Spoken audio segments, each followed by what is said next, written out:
നമസ്കാരം. എല്ലാവർക്കും തിരുവോണ ആശംസകൾ. കേരളത്തിൻ്റെ ഈ സംസ്ഥാനം ഒട്ടക്ക്, അതായത് എല്ലാവരും, അവിടെ ജാതിയെന്നോ മതമെന്നോ രാഷ്ട്രീയമെന്നോ എല്ലാ ഭേദങ്ങളെയും അതിവർത്തിച്ച് എല്ലാവരും നെഞ്ചേറ്റിയിട്ടുള്ള ഒരു ഉത്സവമാണ് എത്രയോ കാലമായിട്ട് തിരുവോണം. ഇപ്പോൾ പുതിയ പുതിയ വിവാദങ്ങളൊക്കെ ഉണ്ടാവുന്നുണ്ട്. നമുക്ക് ആ വിവാദങ്ങളെയൊക്കെ അർഹിക്കുന്ന ഗൗരവത്തിൽ തള്ളിക്കളയാൻ നമുക്ക് സാധിക്കണം. അതൊക്കെ ഈ ശല്യവാണികളായിട്ട് തന്നെ കാണണം. നമുക്ക് ഇതിനെ പഴയതുപോലെ ഒരു ഉത്സാഹത്തോടു കൂടി തന്നെ നമ്മുടെ സന്തോഷത്തിൻ്റെ ദിനങ്ങളാക്കിയിട്ട് ഓണത്തെ മാറ്റാൻ നമുക്ക് സാധിക്കണം. അങ്ങനെ നിങ്ങൾക്ക് സാധിക്കട്ടെ എന്ന് ആത്മാർത്ഥമായിട്ട് ആദ്യം പ്രാർത്ഥിക്കുന്നു. അപ്പം എന്താണ് ഈ ഓണം? ഓണത്തിലേക്ക് കടന്നു വന്നിട്ടുള്ള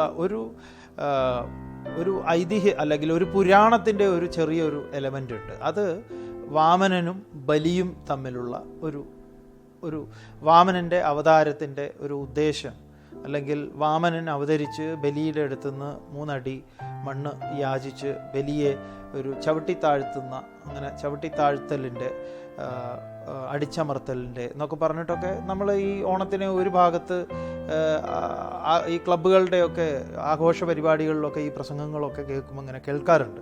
അവിടെയൊന്നും തന്നെ ശരിക്കും പറഞ്ഞാൽ പുരാണത്തെ നന്നായിട്ട് പരാമർശിക്കാറില്ല. ഒരു പരിപ്ലവമായിട്ട് പോകുന്നേ ഉള്ളൂ.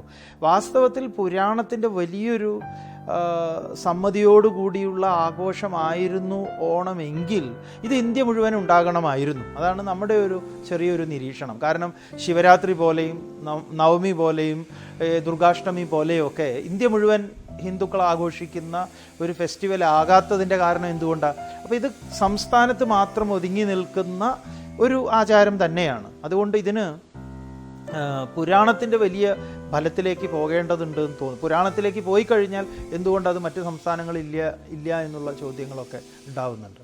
എന്തായാലും പുരാണത്തിൻ്റെ ഒരു എലമെൻ്റ് ഇതിൽ എടുക്കുകയാണെങ്കിൽ തന്നെ അത് നൽകുന്ന ഒരു വലിയ സന്ദേശം എന്താണെന്നാണെങ്കിൽ, ബലി എന്തുകൊണ്ടും ശ്രേഷ്ഠനായിരുന്നു. ബലിയുടെ പാരമ്പര്യം പറയുകയാണെങ്കിൽ ഈ ബലിയുടെ അച്ഛൻ വിരോചനൻ പ്രഹ്ലാദൻ്റെ മകനാണ്. പ്രഹ്ലാദൻ എന്ന് പറഞ്ഞു കഴിഞ്ഞാൽ ഭഗവാൻ ഗ്രീൻ കാർഡ് കൊടുത്തിട്ടുള്ള ആളാണ്. അസുരന്മാരിൽ ഏറ്റവും ശ്രേഷ്ഠനായിട്ടുള്ള ആളാണ് പ്രഹ്ലാദൻ. ആ പ്രഹ്ലാദൻ്റെ മകനാണ്, കൊച്ചുമകനാണ്. പിന്നെ ശുക്രാചാര്യൻ്റെ ശിഷ്യനാണ്. അതുകൊണ്ടൊക്കെ തന്നെ ആള് കേമനാണ്. മാത്രമല്ല, ഈ പ്രഹ്ലാദനെ ഒരിക്കൽ ഈ ബലി ഇന്ദ്രനെ തപസ്സുകൊണ്ട് ഇന്ദ്രനെ ജയിച്ച ആളാണ്. തപസ്സുകൊണ്ട് ഇന്ദ്രനെ ജയിച്ച് ബലി പ്രഹ്ലാദനെ, അതായത് മുത്തശ്ശൻ അച്ചാച്ചനെ സഭയിൽ വിളിച്ചിരുത്തിയിട്ട് ഞാൻ എന്താണ് ചെയ്യേണ്ടതെന്ന് ചോദിച്ചിരുന്നു. കാരണം ചോദ്യം പ്രഹ്ലാദനോടാണ്. പ്രഹ്ലാദൻ ധർമ്മം വിട്ടിട്ടുള്ള ഒരു പരിപാടിയില്ല, സത്യത്തിൻ്റെ മൂർത്തിയാണ്.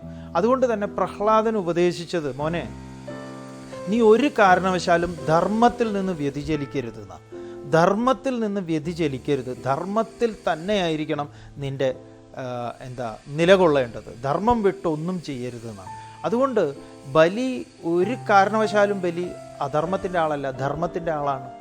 ആ ധർമ്മിഷ്ഠനായ ബലിക്ക് ഒരു ച്യുതി ഉണ്ടാവുന്നു. അത് ഒരു ചെറിയൊരു എററാണ് ബലിയിൽ നമ്മൾ കാണുക. അതെന്താന്ന് പറഞ്ഞാൽ, ഈ യാഗഭൂമിയിൽ വന്നിട്ടാണ് ഈ വാമനൻ 3 അടി യാചിക്കുന്നത്. അപ്പോൾ ഈ ബലി അദ്ദേഹത്തോട് പറഞ്ഞു, 3 അടിയല്ല, 3 സാമ്രാജ്യം വേണമെങ്കിൽ ഞാൻ തരാം എന്ന് പറഞ്ഞു. ഈ ഞാൻ തരാം, എൻ്റേതാണ്, എടുത്തോളൂ. എൻ്റെ അടുത്ത് വന്നിട്ട് ഇനി ഒരാളുടെ അടുത്ത് പോയി ചോദിക്കുന്നത് എനിക്ക് മോശമാണ്, വീണ്ടും ചോദിക്കുന്നത് എന്നൊക്കെ പറഞ്ഞത് മാത്രമേ ഉള്ളൂ കുറച്ചൊരു കുഴപ്പം. ഇതൊക്കെ തന്നെയാണ് നമ്മളും പറയുന്നത്. ബലി പറഞ്ഞ കുഴപ്പമാണ് നമ്മളും പറഞ്ഞുകൊണ്ടിരിക്കുന്നത്. കാരണം ഇത് വന്നതാരാണ്? ഇതിൻ്റെ മുഴുവൻ ഓണറാണ് വന്നത്. ഇതിൻ്റെ മൊത്തത്തിലുള്ള ഓണർ എടുത്താണ് നമ്മൾ പറയുന്നത് നിങ്ങൾ എത്ര വേണമെങ്കിലും എടുത്തോളൂ എന്ന്. അങ്ങനെ ഒരു ചെറിയൊരു കുഴപ്പം. ബലി ജയിക്കുമായിരുന്നു വാമനൻ്റെ മുന്നിൽ. എന്തു പറഞ്ഞാൽ ബലി പറയണമായിരുന്നു, എൻ്റേതെന്ന് പറയാൻ എനിക്കൊന്നുമില്ല, പിന്നെ ഞാൻ ആരാണ് നിങ്ങൾക്ക് തരാൻ? അതുകൊണ്ട് എനിക്കെങ്ങനെ തരാൻ പറ്റും? നിങ്ങൾ എന്ത് കണ്ടിട്ടാണ് എന്നോട് 3 അടി ചോദിക്കുന്നത്? ഞാൻ 3 അടി പോയിട്ട് എനിക്കൊന്നുമില്ല എൻ്റെ കയ്യിൽ. എൻ്റെ ശരീരം പോലും എൻ്റേതാണെന്ന് എനിക്ക് ഒരു ഉറപ്പുമില്ല. കാരണം എല്ലാം ഭഗവാന്റേതാണ് ഇതെല്ലാം എന്ന് വിശ്വസിക്കുന്ന ഒരാളാണ് ഞാൻ. എൻ്റെ അടുത്ത് വന്ന് നിങ്ങൾ 3 അടി ചോദിച്ചാൽ ഞാൻ എന്ത് ചെയ്യും? ഞാൻ കഷ്ടപ്പെടുകയുള്ളൂ എന്ന് ബലി പറഞ്ഞിരുന്നെങ്കിൽ വാമനൻ പരാജയപ്പെട്ടേനെ. അതിന് പകരം ബലി എന്തു പറഞ്ഞു? ഇങ്ങനെയൊക്കെ പറഞ്ഞു. ഇത് തന്നെയാണ് നമ്മളും പറയുന്നത്. ഈ ഒരു ഉടമസ്ഥതയെ ഉറപ്പിക്കുന്ന വലിയൊരു കഥയാണ് വാമനൻ്റെയും ബലിയുടെയും കാര്യത്തിൽ വരുന്നത്. ഇവിടെ തിരുവോണത്തിൽ നമ്മൾ വരുന്ന സമയത്ത് മഹാബലി പ്രജകളെ കാണാൻ വരുന്നു എന്നുള്ള ഒരു എലമെൻ്റാണ്. നമുക്കത് മാത്രം എടുത്താൽ മതി. അങ്ങനെ തൻ്റെ പ്രജകളെ കാണാൻ സന്തോഷത്തോടു കൂടി വരുന്ന സമയത്ത് നമ്മൾ അദ്ദേഹത്തെ വളരെ സന്തോഷമായിട്ട് എതിരേൽക്കുന്നു. അപ്പോഴെന്താണെന്ന് പറഞ്ഞാൽ, അദ്ദേഹം ഭരിക്കുന്ന കാലത്ത് മാനുഷരെല്ലാവരും ഒന്നുപോലെ എന്ന് പറയുന്ന വലിയൊരു സന്ദേശമുണ്ട്. അവിടെ വിവേചനങ്ങളൊന്നുമില്ല, ബാലമരണങ്ങളില്ല. ഇതൊക്കെയാണ് നമ്മൾ പാടുന്ന പാട്ടുകൾ.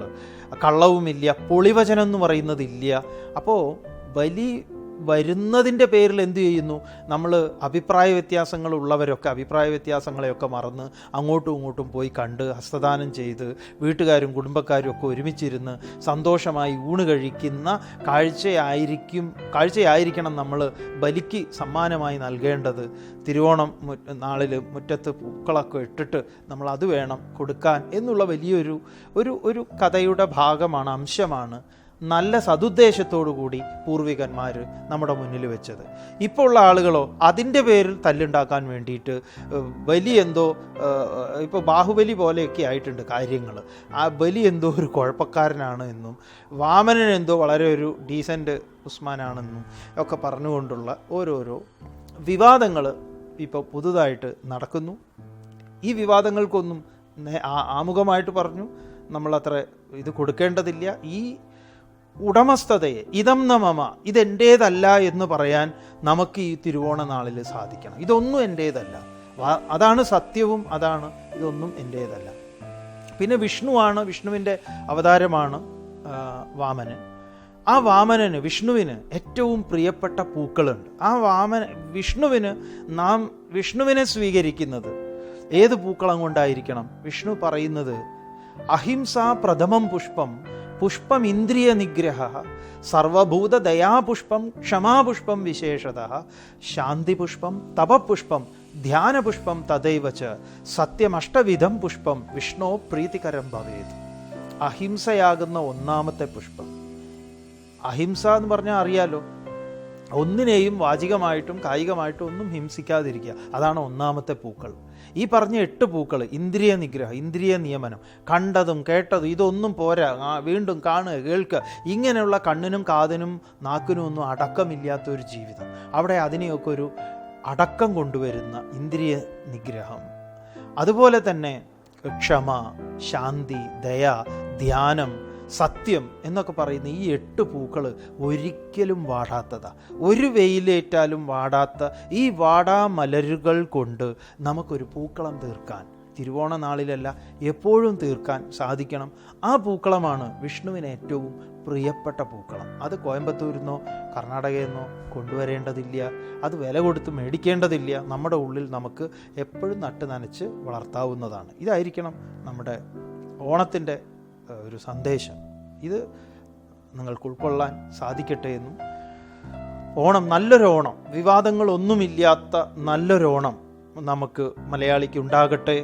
എല്ലാറ്റിനെയും നമുക്ക് സന്തോഷത്തോടു കൂടി സ്വീകരിക്കാൻ സാധിക്കട്ടെ. എല്ലാവരെയും നമുക്ക് ഇതിൽ ഉൾക്കൊള്ളിച്ചുകൊണ്ട് ഓണം നമ്മുടേതാണ്, കേരളത്തിൻ്റേതാണ്, മലയാളത്തിൻ്റേതാണ്, സർവോപരി മാനുഷ കുലത്തിൻ്റേതാണ്. ഇവിടെ യാതൊരു ഭേദങ്ങൾക്കും സ്ഥാനമില്ല എന്ന് നമുക്ക് ഉറക്കെ പറയാൻ സാധിക്കട്ടെ. ഈ തിരുവോണ നാളിൽ എല്ലാവർക്കും ഒരിക്കൽ കൂടി തിരുവോണാശംസകൾ നേരുന്നു.